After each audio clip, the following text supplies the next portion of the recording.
Bonjour et bienvenue dans cette vidéo où je vais vous expliquer ce que c'est une fonction. Donc, on peut imaginer une fonction comme une boîte noire qui prend une donnée et qui lui associe un résultat. Par exemple, on peut imaginer une école où on a 20 classes. En fait, dans cette école, on numérote les classes de 1 à 20 et disons que le nombre d'élèves dans chaque classe, il est entre 20 et 30. Donc, on peut définir une fonction qui prend le numéro de la classe et qui lui associe le nombre d'élèves dans cette classe. Donc on aura f de 1 est égal à 20, c'est-à-dire dans la première classe, on a 20 élèves. F de 2 est égal à 25, donc dans la deuxième classe, on aura 25 élèves. On peut prendre un deuxième exemple pour mieux comprendre, qui est le nombre de nouveaux cas de Covid. Par exemple, on peut définir une fonction qui prend un jour de l'année et lui associe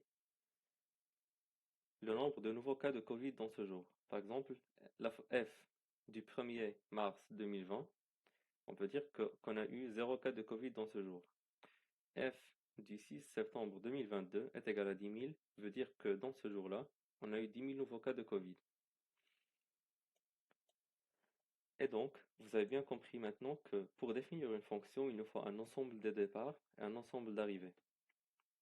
Et en fait, une fonction, c'est ce procédé qui prend chaque élément de E, l'ensemble de départ, et lui associe un seul élément de l'ensemble d'arrivée. En fait, c'est comme une flèche, c'est comme si on tire sur une cible. Chaque flèche qu'on tire, elle tombe exactement sur un seul élément. On peut avoir deux flèches qui tombent sur le même élément, c'est tout à fait normal. Par contre, on ne peut pas avoir une flèche qui tombe sur deux places différentes. Ça, c'est pas logique.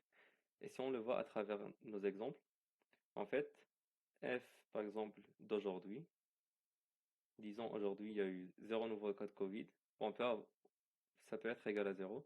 Et on peut aussi avoir f de demain qui est égal à zéro. C'est-à-dire qu'on n'aura pas de cas demain. Par contre, on ne peut pas dire que f d'aujourd'hui c'est zéro et en même temps c'est 5. On ne peut pas avoir deux résultats différents. Et c'est pour ça que une fonction en fait peut associer à deux éléments de l'ensemble de départ le même élément de l'ensemble d'arrivée, mais pas le contraire. On ne peut pas avoir cet élément-là qui pointe vers cet élément-là et vers un autre. Ça, c'est pas logique. Et gardez bien en tête l'analogie de la cible sur laquelle on tire avec des flèches. Donc, si on regarde la définition formelle d'une fonction, en fait, f c'est un objet mathématique qui associe à chaque élément de l'ensemble de départ E un et un seul élément de l'ensemble d'arrivée f. Donc ça, c'était juste la définition d'une fonction, juste une explication brève du principe.